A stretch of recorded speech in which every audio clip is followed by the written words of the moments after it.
আজকে সকালবেলা রেডি হয়ে আমরা চলে যাচ্ছি বাজারের উদ্দেশ্যে। হ্যালো এভরিওয়ান, আসসালামু আলাইকুম। চলে আসলাম নতুন আরেকটি ব্লগ নিয়ে। আশা করছি সবার ভালো লাগবে। আর আমরা যেহেতু গ্রাম অঞ্চলে থাকি আর এই রাস্তাগুলো খুবই খারাপ, যার জন্য এখান থেকে গাড়ি আসে না। আর আমাদেরকে প্রায় 2 কিলোমিটার হেঁটে তারপরে গাড়িতে উঠতে হয়। আর এখান থেকে আমাদের গ্রামের ভিউটা অনেক সুন্দরভাবে দেখা যায়। আর এখান থেকে বাজারে যাওয়া খুবই কষ্টের, যার জন্য আমাদেরকে বাজারে যাওয়াই হয় না। আর এই তো রাস্তার পাশে একটি শাপলা বিল, তো সেটারই একটা ছবি তুলে নিচ্ছিলাম। এই তো আমার ছেলে তো হাঁটতেই চাচ্ছিল না, ওকে এটা সেটা দেখিয়ে তারপরে আমরা হাঁটিয়ে নিয়ে যাচ্ছিলাম।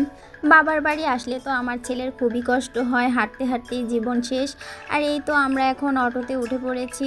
অটোতে উঠে আমরা এখন বাজারের উদ্দেশ্যে রওনা হয়ে গেলাম। ছেলের জন্য পোশাক কিনবো, সেই জন্যই মূলত যাওয়া। বছর শীতে তেমন কিছু কেনা হয়নি, তার জন্য ভাবলাম যে ওকে কিছু কিনে দেই। এখান থেকে যেতে যেতে রাস্তার অনেক সুন্দর ভিউ দেখা যায়।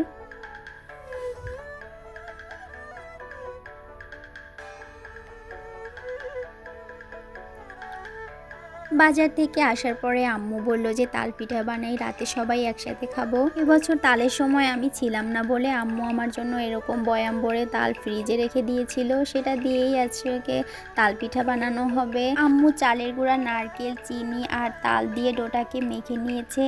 এবার সুন্দর করে তেলের উপর ভেজে নিবে। আর আম্মুর হাতের এই তালের বড়াগুলো কিন্তু খুবই মজার হয়।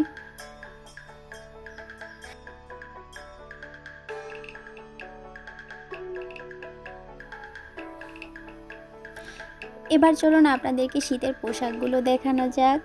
এই তো আমার ছেলের জন্য এরকম মোটা সাইজের দুটো গেঞ্জি নিয়ে নিয়েছি। গেঞ্জির কালারগুলো কিন্তু খুব সুন্দর ছিল। আর এখানে পাতলা দেখে একটি সোয়েটার নিয়েছি আর কয়েকটা প্যান্ট নিয়েছি।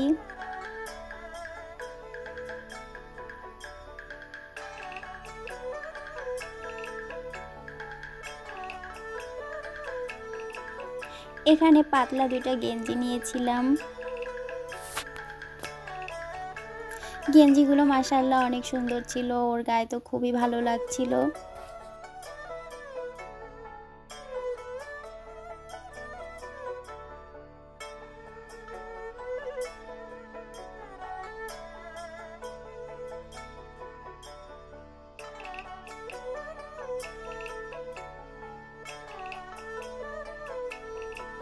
এখানে আমি ওর জন্য একটা কুয়াশা নিয়েছি।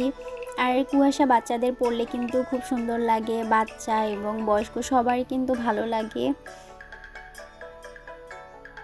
আর আমার বাচ্চাকেও কিন্তু মাশাআল্লাহ খুব সুন্দর লাগছিল এটাতে।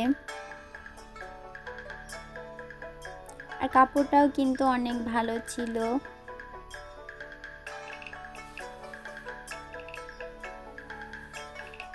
আমি কিন্তু আগেই বলেছি আমার ছেলের জন্য কেনাকাটা করেছি, আমার জন্য কিন্তু তেমন কিছু কেনা হয়নি, সব ওর পোশাকই কিনেছি।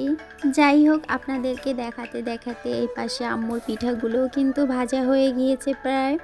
আর আমি কিন্তু চুলার পাশে বসে আম্মুর পিঠাগুলো ভাজা দেখছিলাম। পিঠাগুলো থেকে অনেক সুন্দর একটি ঘ্রাণ বের হয়েছিল। আর মাশাআল্লাহ পিঠাগুলো খেতে কিন্তু অনেক মজার ছিল। পাশে বসে বসে আমি কিন্তু দুই একটা পিঠা খেয়ে নিচ্ছিলাম। ছোটোবেলায় যখন আম্মু শীতকালে রাতে যখন পিঠা বানাতো, তখন কিন্তু চুলার কাছে বসে আমি কত পিঠা যে খেয়েছি তার কোনো হিসাব নেই। আসলে ছোটোবেলার সেই দিনগুলো কতই না ভালো ছিল, কতই না মধুর ছিল। তো আজকে এই পর্যন্ত, আল্লাহ হাফেজ।